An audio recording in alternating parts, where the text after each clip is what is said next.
नमस्कार। मैंने अपने पिछले अध्याय में बताया था कि अब हमें पहले वर्ण विभाजन का उद्देश्य और विधियों पर विचार करना चाहिए, तभी जाकर आगे का रहस्य सुलझ पाएगा।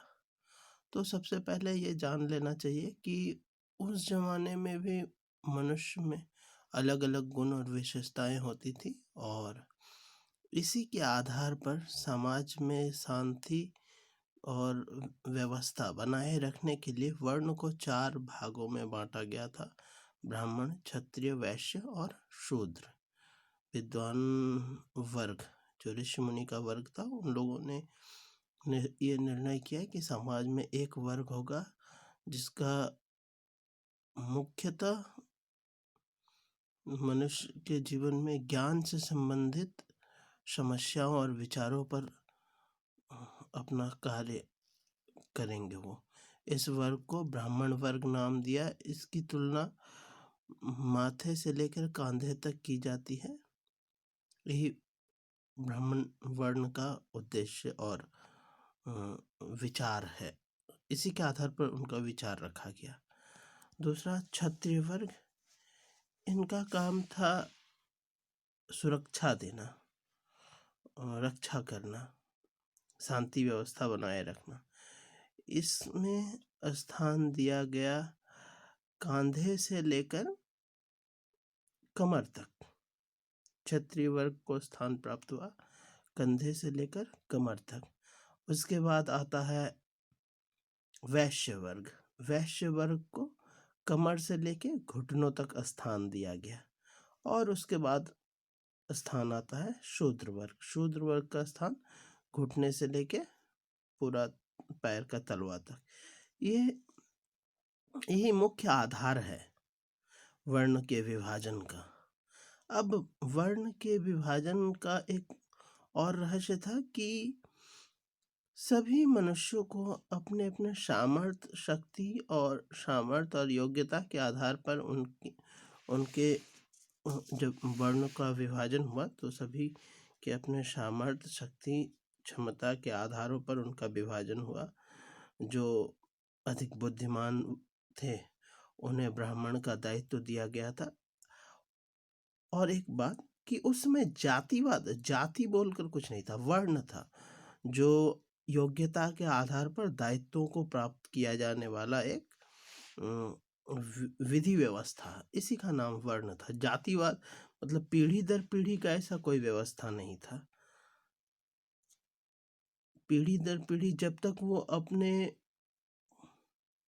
दायित्वों का अपने पीढ़ी के अनुसार वर्ण करते हैं, तब तक वो पीढ़ी दर पीढ़ी अपना कर्तव्य करते हैं। और जब अगर कोई अपने दायित्वों में बदलाव लाता है कि मतलब क्षत्रिय होकर अगर वैश्य का काम कर रहा है, वाणिज्य व्यापार में रुचि रखने लग रहा है, तो निश्चित है कि वो वैश्य वर्ग में ही गिना जाएगा, वर्ण उसका वैश्य हो जाएगा, क्योंकि अब वो लाभ कमाने लगा। अब अपने पूर्वजों के ने जो दायित्व लिया था, रक्षा का दायित्व, उस दायित्व का उन्होंने त्याग कर दिया। ये सीधे तौर पे समझा जा सकता है।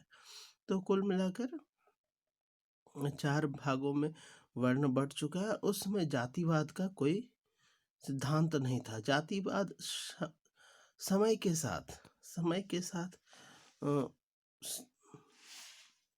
समय के साथ आता गया एक व्यवस्था है, जिसमें अपने पूर्वजों का परिचय देकर मनुष्य अपने जाति का प्रदर्शन करते हैं। लेकिन वास्तव में जातिवाद बोलकर कुछ था ही नहीं, सिर्फ वर्ण विचार था, वर्ण का भेद था।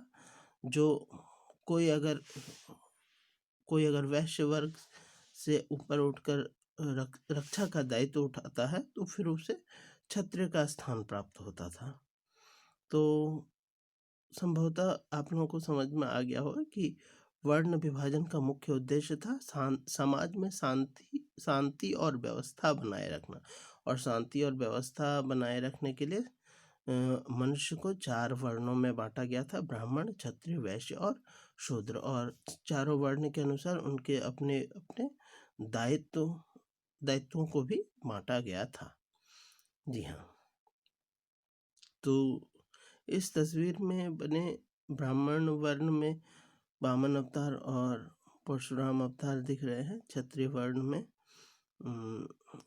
भगवान श्री रामचंद्र जी, वैश्य वर्ग में श्री कृष्ण भगवान जी, और आगे बात हो रही है कलयुग की। जी हाँ, अब एक और बात कहना था कि जब ब्राह्मण वर्ण में, हाँ, अब एक और बात, विद्वानों के वर्ग में जब शक्ति पूजन का दायित्व आया, तो शक्ति पूजन में जैसा कि मैंने अपने पिछले वीडियो में बताया था कि हिंदू धर्म के अनुसार देवताओं के 3 भाग में बांटा गया है: सौम्य रूप, उग्र रूप और सौम्य उग्र रूप। और जो माँ काली है, जिसके कई रूप हैं, शशान काली, छिन्नमस्तिका, माँ तारा, ये सब माँ के उग्र रूपों में, बगुलामुखी माता, बगुलामुखी, इन सभी माताओं की का जो रूप है, इन्हें उग्र रूप में माना जाता है। और इनकी पूजन के लिए बलि, रक्त बलि अनिवार्य था। तो रक्त बलि से बहुत, और हाँ, जैसे कि कुछ ब्राह्मण वर्ग रक्त बलि के दायित्व से पीछे हट गए और इसीलिए वो लोग रक्त बलि नहीं देते थे। तो इस दायित्व को उठाया था सबसे पहले ऋषि कश्यप ने।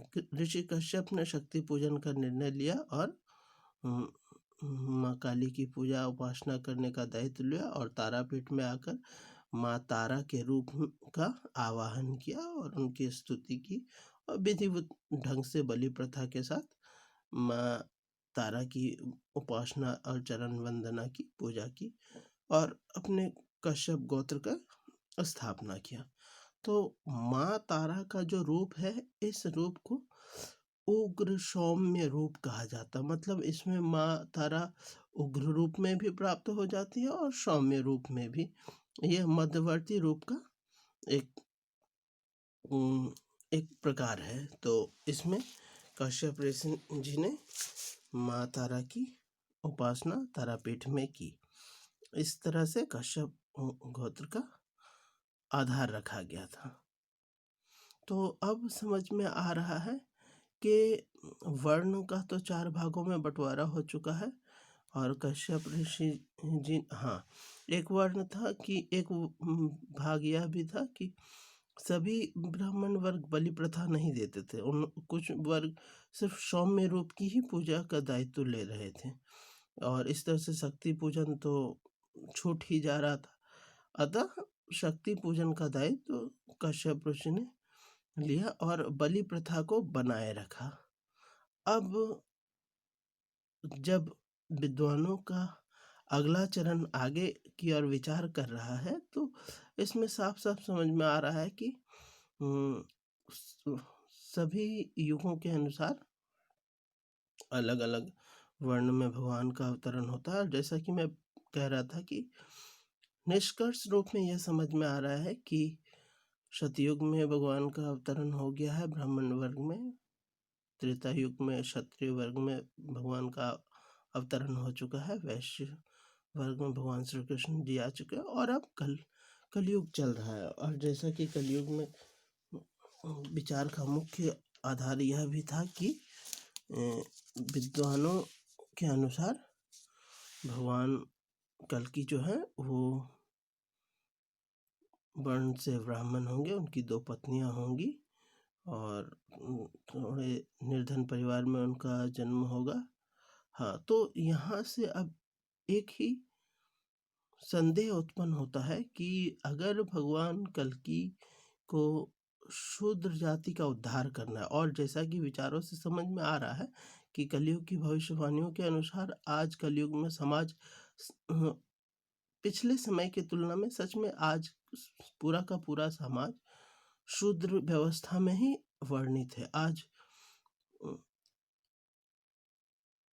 क्षमा चाहता हूँ आगे कुछ बोलने से पहले, लेकिन समझ में आ रहा है कि पूर्व काल की तुलना में ब्राह्मण अभी मांस भक्षण कर रहे हैं, क्षत्रिय भी लगभग वाणिज्य व्यापार और हर क्षेत्र में यथासंभव अपना प्रतिनिधित्व कर रहे हैं। वैश्य वर्ग अभी कहीं देखने को आ रहा है कि वो भी सेना में जा रहे हैं और देश की रक्षा, मतलब वर्ण में उतार चढ़ाव हुआ है। और अधिक विचारों के अनुसार तो साफ समझ में आ ही रहा है कि वर्तमान युग को कलयुग ही कहा जा रहा है। यहाँ लोग बहुत ही कष्ट में हैं और कलयुग का प्रभाव तो साफ समझ में आ ही रहा। आए दिन कुछ न कुछ दुष्प्रचार और अन्यायपूर्ण घटनाएं होती जा रही हैं, जिसके समाधान का कोई उपाय नहीं दिख रहा है।